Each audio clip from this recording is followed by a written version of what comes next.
Hey guys, so my mom was kind enough to video a practice schooling ride on Patrick, of me riding Patrick the other day. And, I figure a lot of you guys don't have the opportunity to watch a lot of us pros ride our horses, and so what we do to school them at home in the dressage. As many of you know, Patrick is my star student, and I'm hoping, by this summer, midsummer, I'm not really in any rush with him because he's such a promising young horse, but I'd like to move up to the intermediate sometime soon, so I'm beginning to put a little bit of pressure on him for more collection. But I kind of wanted to show you guys what I'm working on him and how I work through things. You'll even see a couple times in this video, I say, oh, I'm so frustrated. So here, I'm doing a lot of circles in the canter, bringing him back to the trot, off the outside rein, and then I go into flexion. I tell a lot of my students the toes inside thing, and you can really see when my toes are outside or where they are because I'm wearing jumping boots, not my dressage boots, because that day I was running late. I had a flight out to Georgia, where I currently am right now as I narrate this video. You'll also notice a lot of leg yielding, and I want you guys to physically count how many transitions I do in this video. I think it's a 13-minute long video. I go into stretching. I do a lot of stretch work with my horses to teach them to seek the contact, push them forward to open their back. When you open the horse's back, as I've learned in my pure dressage, the horse then offers to come round so that we're not pulling them into that roundness. So now I'm doing a little bit of a shoulder out here. So you'll see a soft right rein because that's my new inside rein. My right leg is at the girth, then my right leg should slide back behind the girth. With Patrick, because he has a tendency to be quite lazy until he gets to the show and then he gets a little nervous, I do a lot of transitions. You'll notice that on probably most, if not all of my event horses, I've taken my spurs off to really work on channeling my seat aids and teaching them to the seat aids before I use my spurs. So here I'm asking him to go into the walk, small circle, shoulder out to the short side, and then probably go back into, I'm going back into a small circle to ask for a slight shoulder four. So I'm asking for a little more of a crossover with the left hind underneath his belly to get, again, a little bit more contact and flexibility with the hind leg so that he steps underneath himself. I'm constantly working on the canter upward with him. Again, he's very slow off my seat aids. I shouldn't say leg aids because I'm trying not to kick him. He's slow off my seat aids. Good boy. And he's sort of, I lose his attention, right? So here, I didn't like that upward because he didn't quite listen to my seat. So I'm doing a little bit of a shoulder in here. So my inside hand's a little bit elevated. Again, my shoulder in does not come from my inside leg back. It's at the girth. Softening the inside rein. I'm a little half halting with the outside rein. Outside leg is back. And then I'm going to transition to my canter. That was super good. I give him a pet for that. Again, pushing him into my hand from the leg and the seat. Again, it's not a kicking leg. My leg is there to ask for more lateral. So I don't know what I'm doing here next. Good. And you'll see a lot of times, like if I feel like he's really slowing down, I really give him a thrust with my seat. I try to keep my outside hand really low and quiet. My inside hand will squeeze if I need more flexion. I'll carry my inside hand a little bit more. I think I'm going to go into a counter canter here. And I'm going to go into a downward, which I didn't like that downward. I think I mentioned how frustrated I am. But again, it's just a matter of doing it all over again. And you can see that even the top riders get frustrated, guys. Again, I don't take it on my horse. Just go back and do it again, and then my horse rewarded me for not losing my patience.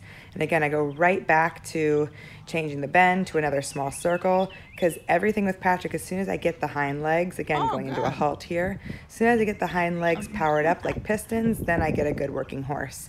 But that's the key, is he's always kind of trying to be lazy with the hind leg. And when I don't have the hind leg working, then I get tension. The hind leg is out to Kentucky. I get erratic contact. His head goes up and down. So you'll see, again, I'm doing a ton of transitions: halt, walk, circles, leg yields, shoulder outs, shoulder fours, trots, canters. I never say uniform with him, and that's probably been the biggest thing that I have learned over the past couple of years in my pure dressage work that my instructor, Radu Marcochi, has really helped me with. Every now and then if I've got to remind him with the leg, You'll see my inside leg was kicking him there because I didn't feel like I really got enough suppleness through that left rib cage. And then again, I've changed the bend, and now I put him into the rising trot. Pardon me, sitting trot. He has a little stumble there because he's still learning the balance. I have to be careful with Patrick. I put him in a shoulder out here because I felt like he wasn't really following through with the contact here. I have to be careful not to soften too much with him because he does take advantage. So my soften has to be a little more subtle. That's one thing that my mom sort of caught on me about, because I have a tendency to ride him a little bit too soft in the bridle, and he does take advantage of it. So, you know, I'll soften in the walk, but I need to work on providing him contact. If I get him on the bridle and the contact like there, that wasn't so good. I didn't have enough shoulder 4 positioning. That was crappy riding on my part. So there we go. Get a good shoulder 4. Very good there. But if I continually am giving the contact away, that was very good.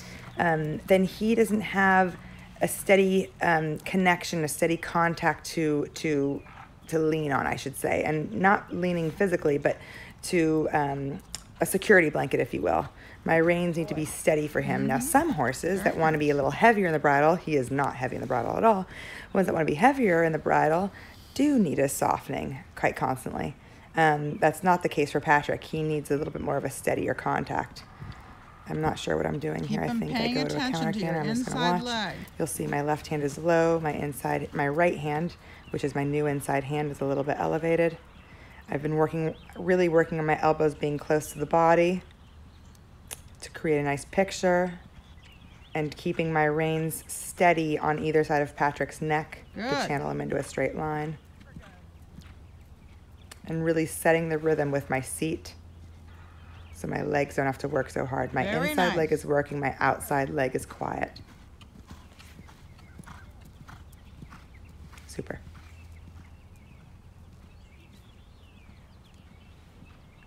And I was pleased as punch with that. Super. Finish it up with a 10-meter circle again to get that engagement. You'll see throughout this video he gets better and better and better, as he normally does. Again, he's super green. And again, I go to the stretch work. I cannot stress enough about stretching in all 3 gaits. It really attunes the horse to your seat. It shows me that I'm not balancing with my hands. Again, it doesn't give the horse any excuse to not listen to my seat. If I need to do a little tap-tap as I pick my reins up to continue to keep the horse engaged, I do. Where I struggle the most with him are in my upwards and downwards from the canter,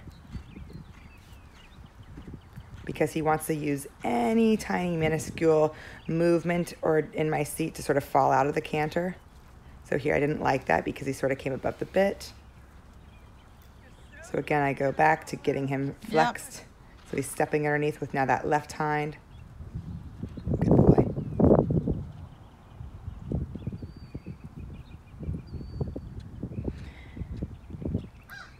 Nothing about dressage should be forced, right? There's no such thing as force in dressage, right? So we just go and we try it again. Training in horses is all about having patience. That was super good. That was beautiful. I believe I asked for a canter here. Ah, good boy. And now I keep a steady outside rein, which is my right hand. Little signals with the left rein to let him know that a downward is coming up soon. Super good. Beautiful. And then a small circle to get the flexion so that he continues to stay engaged. You'll notice he's not tripping behind. If he were tripping behind, it'd be because I was going straight. He wasn't engaged. I use circles and lateral to engage him. But you notice he's also not nervous, not scared, because you want, especially these event horses that are fit and ready to go, you want to keep them relaxed and happy with their work. And again, that stretching does a great thing for that.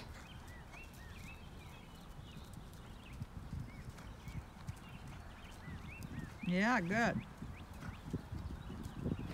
I feel I'm towards the end of my work now that I'm able to soften to him, and he takes the softness. In a dressage test there, I lost. Now you'll see he hit the outside of the arena. So for me, that tells me there was not enough outside leg back to support that flexion. So I'm asking for a little shoulder 4 positioning here. You'll notice my left rein, my outside rein is not flopping. My outside leg is back to protect the hips, and now I'm going to go into shoulder out. So now I push my left leg forward, pushing Patrick into a closed right hand.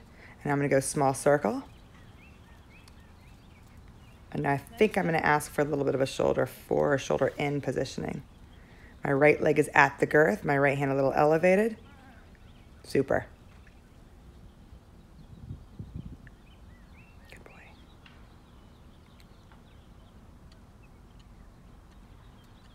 And another leg yield.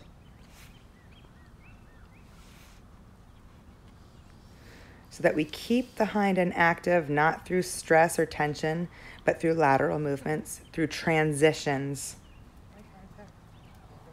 Also, one thing that I've been really working on that I didn't do enough back in the day was enough walk nice work. Muscle tones on right? him. But again, it goes back to the transition work. We get, as professionals, we sort of have to bang these horses out, get them done, right? They're all on a time scale. My mindset has changed over the past years where, you know what? I don't look at my watch. I do what I need to do, whether it's a 20-minute ride or a 40-minute ride. Until it's completed, our work is completed, and I feel my horse has understood his lesson, then it's done. I think I go shoulder out here. Again, Patrick has a tendency to want to get curly. For me, I'm actually pleased with his frame here. But if he does ever get a little curled, a little behind the contact, behind the bit, if you will, doesn't come from me pulling on him. It comes from my half vault with my seat. I push him into the contact. All super good. Again, I'm going back to a stretch. I think because I'm teaching him more to stretch out in his lengthenings, I go into a medium trot here and a stretch. Super steps. Super steps. Beautiful. So he's now beginning to understand his own balance, right? His own balance. I'm not carrying him.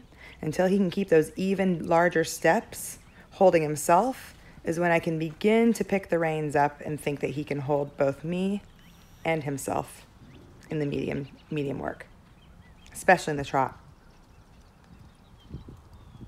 And that's exactly why the horse has not moved up to intermediate level. I don't feel like he's ready for it quite yet because he hasn't established 100% collection, right? The very fact I have to work this hard with the transitions, which I don't care what level you go. Every horse needs these types of transitions. I don't care what, even Al will do stretch work within all of his work.